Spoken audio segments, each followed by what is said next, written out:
Welcome to the debate. اس programme میں ہم مختلف علمی اور فکری زاویوں پر بات کرتے ہیں تاکہ حقائق کو ذرا گہرائی سے سمجھا جا سکے۔ تو فرض کریں آپ صبح ٹریفک میں بری طرح پھنسے ہوئے ہیں، جو کہ سچی بات ہے، ہمارے یہاں روز کا ہی مسئلہ ہے۔ ہاں بالکل، روز کا معمول ہے، اور اچانک کوئی دوسری گاڑی تیزی سے آپ کے آگے آ جاتی ہے۔ اب اس ایک لمحے میں آپ کے ذہن میں جو پہلا خاموش خیال پیدا ہوتا ہے نا، غصے کا یا پھر شاید اس سے درگزر کرنے کا؟ بالکل وہی خیال دراصل یہ طے کر دیتا ہے کہ آپ کا پورا دن ایک ذہنی اذیت میں گزرے گا یا پھر سکون میں۔ صحیح بات ہے۔ تو آج کے مباحثے کا جو مرکز ہے وہ محمد فاروق راشد کی ایک انتہائی فکر انگیز تحریر ہے، جس کا عنوان ہے خیال بنے گا عمل، یہ ہے جنت الفردوس۔ اور میرا اس حوالہ سے ماننا یہ ہے کہ انسان کا ہر عمل، اس کی کامیابی اور اس کا روحانی سکون، یہ سب خالصتاً اس کے اندرون میں پیدا ہونے والے خیالات کی پیداوار ہے۔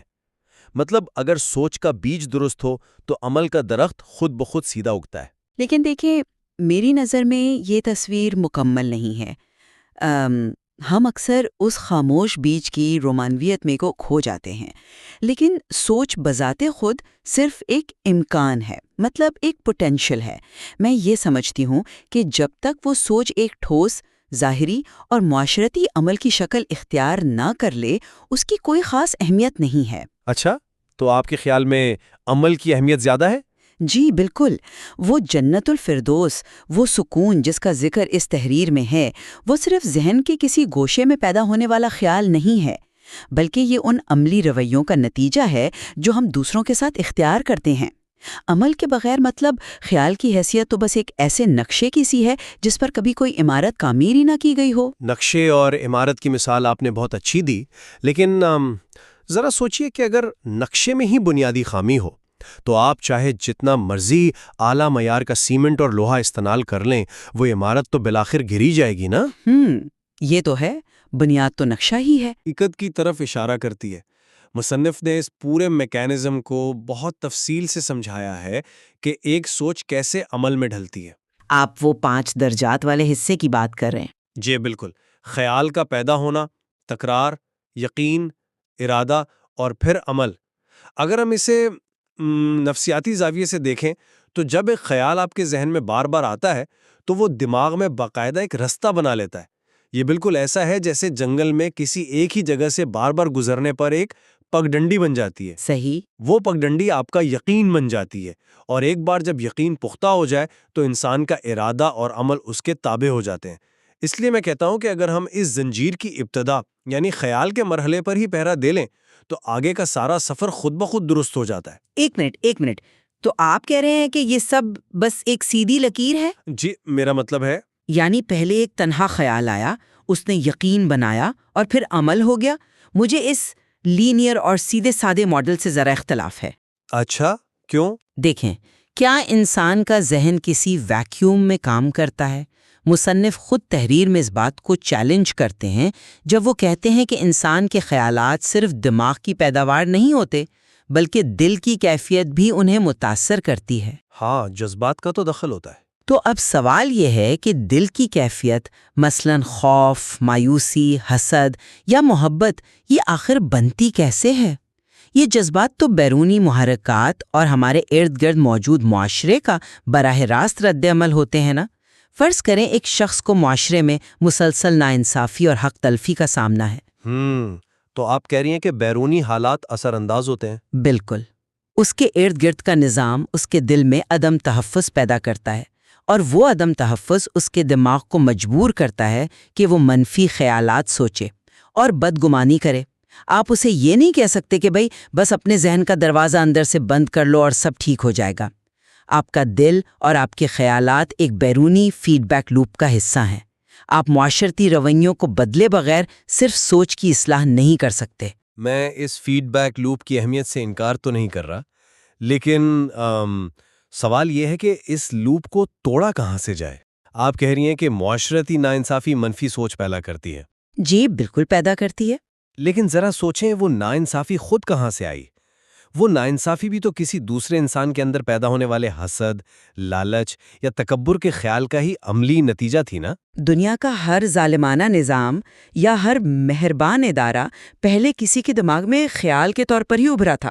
یہ زاویہ بھی اپنی جگہ ہے، مگر بالکل، تو آپ کی روح کا یہ فلٹر آپ کے خیالات ہی بناتے ہیں۔ جب تک آپ اس اندرونی فلٹر کو صاف نہیں کریں گے، باہر کی دنیا میں چاہے کتنا ہی انصاف کیوں نہ ہو، آپ کو وہ ناانصافی ہی لگے گا۔ اسی لیے صوفیہ نے ہمیشہ ذکر، مراقبہ اور دعا پر زور دیا ہے۔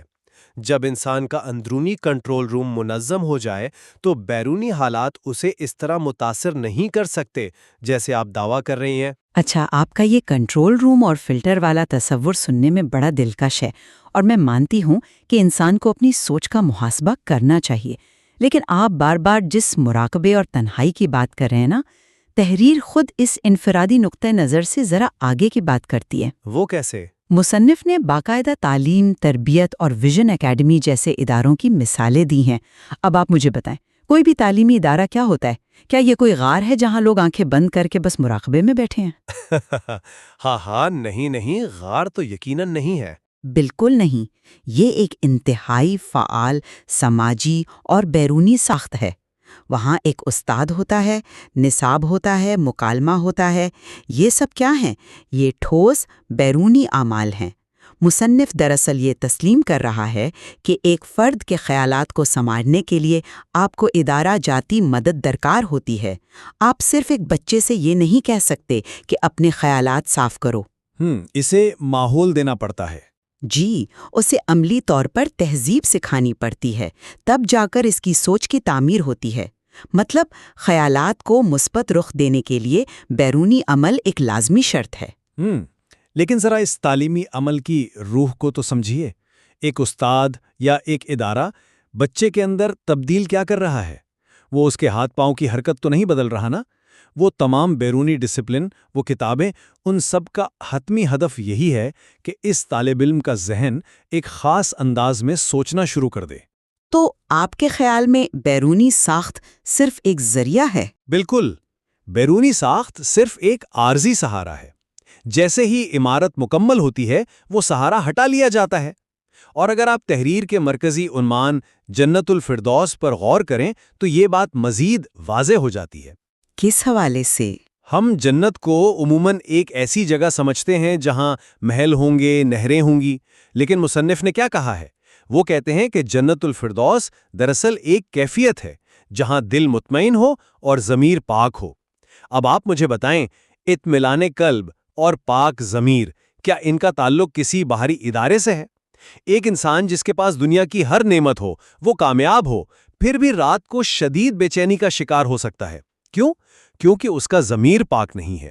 یہ خالصتاً ایک اندرونی معاہدہ ہے۔ میں آپ کی اس بات سے مکمل متفق ہوں کہ ضمیر کی خلش انسان کو سونے نہیں دیتی اور اطمینان ایک اندرونی کیفیت ہے، لیکن آپ نے مصنف کی بیان کردہ تعریف کا صرف آدھا حصہ پیش کیا ہے۔ آدھا حصہ؟ کیسے؟ مصنف اس اطمینان قلب کو کن چیزوں سے جوڑ رہا ہے؟ وہ واضح طور پر لکھتا ہے کہ جب مثبت خیالات جیسے خدمت، محبت اور شکر گزاری عمل میں ڈھلتے ہیں تو انسان دوسروں کے لیے بھی آسانیاں پیدا کرتا ہے۔ یہاں آ کر آپ کا وہ تنہائی والا استدلال ٹوٹ جاتا ہے۔ دوسروں کے لیے آسانیاں پیدا کرنا تو مکمل طور پر ایک معاشرتی چیز ہے نا؟ آپ اکیلے کمرے میں بیٹھ کر تو خدمت نہیں کر سکتے۔ اسی طرح اگر آپ منفی خیالات کو دیکھیں جنہیں روح کا زہر کہا گیا ہے، بدگمانی، حسد، نفرت، آپ تنہائی میں کس سے حسد کریں گے؟ نفرت ہمیشہ کسی دوسرے وجود کے خلاف ہوتی ہے۔ اگر ایک شخص یہ دعویٰ کرے کہ اس کا دل بہت مطمئن ہے لیکن وہ عملی زندگی میں کسی گرتے ہوئے کو سہارا نہیں دیتا تو اس کا سکون ایک سراب ہے۔ بغیر عمل کے وہ جنت نامکمل ہے۔ مجھے آپ کا یہ نقطہ بڑا دلچسپ لگا کہ منفی جذبات معاشرتی ہیں، اس لیے علاج بھی معاشرتی ہے۔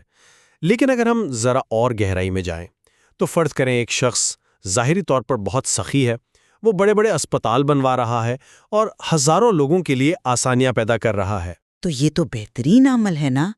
اس سے معاشرے کا بھلا ہو رہا ہے۔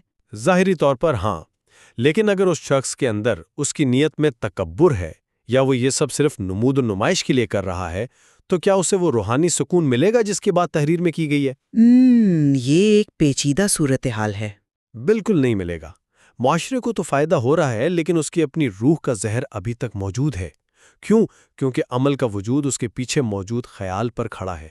اگر بنیاد میں نیت کا کھوٹ ہے تو بڑے سے بڑا عمل صفر ہو جاتا ہے۔ اسی لیے میں بار بار زور دے رہا ہوں کہ جب تک آپ کے اندر کا سافٹ ویئر، وہ نیت کا بیج خالص نہیں ہوگا، کوئی بھی عمل آپ کو جنت الفردوس کے سکون تک نہیں لے جا سکتا۔ یہ واقعی ایک بہت اہم سوال ہے جو آپ نے اٹھایا ہے کہ اگر نیت کے کھوٹ کے ساتھ عمل ہو تو کیا ہوگا؟ لیکن میں اسی مثال کو ایک اور زاویے سے دیکھتی ہوں۔ فرض کریں ایک شخص میں تکبر ہے اور وہ جانتا ہے کہ اس کا اندرون تاریک ہے۔ اب وہ کیا کرے؟ اسے اپنی سوچ بدلنے کی کوشش کرنی چاہیے۔ کیا وہ بس مراقبے میں بیٹھ کر سوچتا رہے؟ نہیں نا۔ روحانی تربیت کے پرانے طریقے بھی یہی بتاتے ہیں کہ وہ شخص شعوری طور پر ایسے اعمال کرنا شروع کر دیتا ہے جو اس کے تکبر کو توڑیں۔ وہ اپنے ہاتھوں سے غریبوں میں کھانا بانٹتا ہے۔ شروع میں شاید اس میں خلوص نہ ہو، وہ محض میکینیکل انداز میں کر رہا ہو، لیکن یہیں سے عمل کا کمال شروع ہوتا ہے۔ عمل کا کمال؟ مطلب وہ دکھاوا کرتا رہے؟ دکھاوا نہیں، وہ بیرونی عمل دراصل ایک ہتھوڑے کا کام کرتا ہے جو آہستہ آہستہ اس کی اندرونی انا کے بت کو توڑتا ہے۔ میں یہ نہیں کہہ رہی کہ عمل نیت کے بغیر کامل ہو جاتا ہے، میں یہ کہہ رہی ہوں کہ عمل بذات خود خیال کو تراشنے اور اسے پاک کرنے کا سب سے طاقتور اوزار ہے۔ بعض اوقات آپ کو ایک خام سوچ کے ساتھ ہی عمل شروع کرنا پڑتا ہے اور پھر وہ تجربہ آپ کی سوچ کو کمال تک پہنچاتا ہے۔ ہتھوڑا تو واقعی پتھر کو تراشتا ہے، مگر ذرا سوچئے اس ہتھوڑے کو چلانے والا ہاتھ کون سا ہے اور اس ہاتھ کو حرکت دینے کا حکم کہاں سے آیا؟ وہ بھی تو انسان کے دماغ کے اسی کنٹرول روم سے آیا نا کہ مجھے اپنا تکبر توڑنا ہے۔ یہ تو ہے، یعنی ابتدا وہیں سے ہوئی۔ بالکل، یعنی تبدیلی کا نقطۂ آغاز وہ پہلا چنگاری کا لمحہ پھر بھی یہ خیال ہی رہا۔ خیر، اس پوری بحث کو اگر ہم دیکھیں تو مجھے لگتا ہے کہ ہم ایک بہت ہی باریک اور نازک توازن کی بات کر رہے ہیں۔ اگر آپ کے اندر کی دنیا انتشار کا شکار ہے تو باہر کی کوئی کامیابی آپ کو سکون نہیں دے سکتی۔ سب کچھ اس ایک لمحے سے شروع ہوتا ہے جب آپ فیصلہ کرتے ہیں کہ آپ ذہن میں روشنی کو آنے دیں گے یا اندھیرے کو۔ بالکل، اور میں اس میں بس یہ اضافہ کروں گی کہ جب وہ اندرونی فیصلہ ہو جائے تو اسے اپنے اندر قید نہیں رہنا چاہیے۔ ایک تصوراتی روشنی جو کسی کے راستے کو منور نہ کر سکے، اس کی کیا اہمیت ہے؟ انسان کی تقدیر کا فیصلہ صرف اس بات پر نہیں ہوتا کہ وہ کیا سوچتا رہا، بلکہ معاشرہ اسے اس بات سے یاد رکھتا ہے کہ اس نے ان خیالات کی بنیاد پر کیسی دنیا تعمیر کی۔ یہ بڑی دلچسپ بات ہے کہ ہم دونوں مختلف زاویوں سے شروع ہوئے، لیکن ہم نے دیکھا کہ یہ دونوں چیزیں ایک دوسرے کے اندر کس طرح پیوست ہیں۔ تقدیر کا یہ پہیہ دراصل ایک نہ رکنے والے چکر کی مانند ہے۔ خیال عمل کو پیدا کرتا ہے اور پھر عمل لوٹ کر انسان کے خیالات کو وسیع کرتا ہے۔ جی بالکل ایسے ہی جیسے اگر خیال ایک معمار کا خاکہ ہے تو عمل وہ اینٹیں اور گارا ہے جس سے عمارت کھڑی ہوتی ہے۔ نہ خاکہ عمارت کے بغیر مکمل ہے اور نہ ہی بغیر خاکے کے عمارت کھڑی ہو سکتی ہے۔ تو اب ہم اپنے سامعین کو اسی سوچ کے ساتھ چھوڑے جاتے ہیں کہ وہ اپنی زندگی میں اس توازن کو کیسے قائم کرتے ہیں۔ کیا آپ آج اپنے کسی رویے کو بدل کر اپنے اندر کی دنیا کو روشن کریں گے، یا پھر اپنے کسی تلخ خیال کو درگزر میں تبدیل کر کے کل کے کسی نئے عمل کی بنیاد رکھیں گے؟ آپ کے پاس ہمیشہ ایک انتخاب موجود ہے۔ سننے کا بہت شکریہ۔